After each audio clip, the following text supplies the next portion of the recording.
What's up, guys? Welcome to Resellers Life. My name is Chris. Thank you so much for joining me. In this episode, I want to talk about 5 unexpected sacrifices every single eBay seller makes. Let's get straight into it.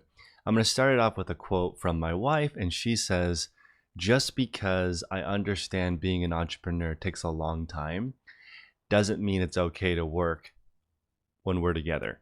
And this makes sense to me because even though we all know entrepreneurship takes a really long time, if you are working on it when you're with your family and friends, it's going to be super annoying. The number one sacrifice that happens is sacrificing your time with your friends and family.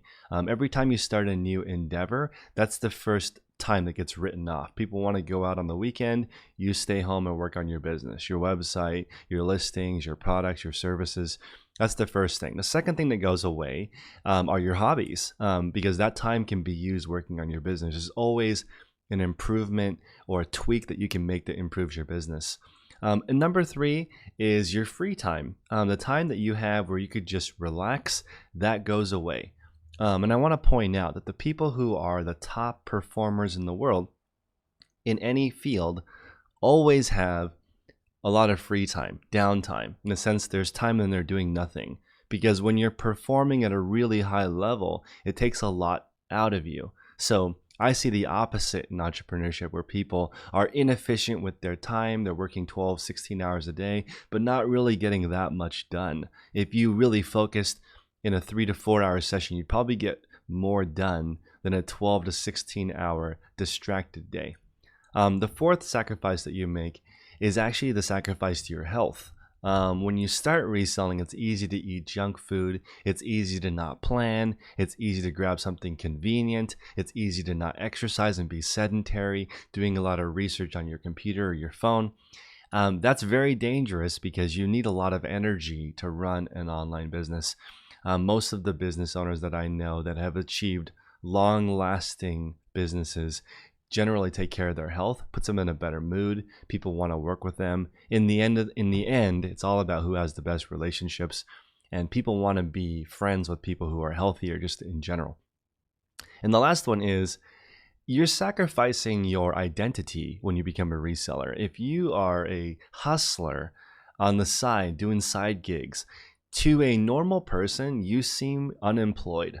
You don't seem like you're killing it. You don't seem free. You seem like you have to chase whatever the hottest toy coming out is and go find it at the store at 8 o'clock at night when people are having dinner. You have to go run out to the store and try and get it.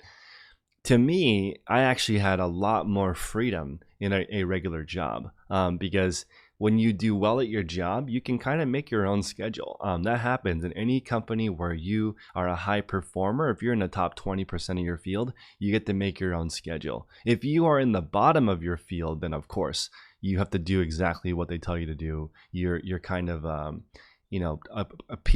cog in the wheel of their business, and you do what they tell you to do. But if you rise to the top 20% of your field, you actually have more time with friends, more hobbies, more free time, more health. When you look at the people that are, in all these running clubs, fishing clubs, hunting clubs, most of those people they have a job.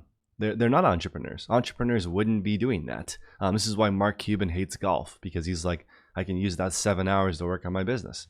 So these are the action tips that you can take from this. You have to run a really tight operation in order to have any free time. I actually recommend scheduling your free time first. This is opposite of what some people do. They do the, schedule all their work in, and whatever's left is what they do for themselves, and there ends up not being anything left for themselves. I'm scheduling workout time, I'm scheduling meals, I'm scheduling time with friends. I schedule phone calls with my brother instead of, we used to just call each other on our commute home. A really unfocused, distracted call while driving is not a good time to talk to somebody, but it was like the only time that we had, and that resulted in a decline in our relationship. Now I schedule time out. I let my wife know I'm going to be talking to my brother for a few minutes. I'm going to be talking to my friend for a few minutes, so she knows she can work on something on her own. You just have to be really sensitive to your family, because that's all you have in the end.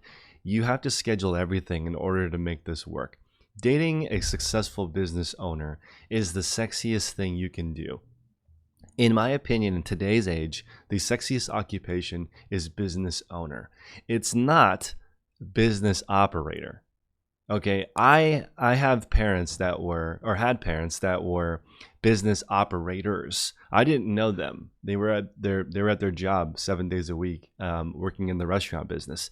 That's not an easy life, and I don't complain about my parents, but my point is that I don't know them because they were operators. They never had any freedom because they weren't business owners. They were business operators, and so they just essentially owned their own job. So guys, I really want you to take a step back and think about the sacrifices you're making to be a reseller and working on your own. And don't let time with your friends go away. Don't let your hobbies go away. Don't let your free time go away. Don't let your health go away. Just run a smaller operation, be a little bit more frugal, and then you will have a better standard of living. Last point, this episode sponsored by my reseller field guide. So if you guys appreciate my content, like and subscribe, and you can also support the channel by picking up my guide. It's $35 with code YouTube. It gives you all the information you need to run a $1,000 per week resale business. It's not easy, it's not passive, but you can do it anywhere you have an internet connection if you live in the US. If you live outside the US, drop shipping is not my forte, but you can also do it that way as well. So I appreciate you guys' time. Talk to you later. Take care.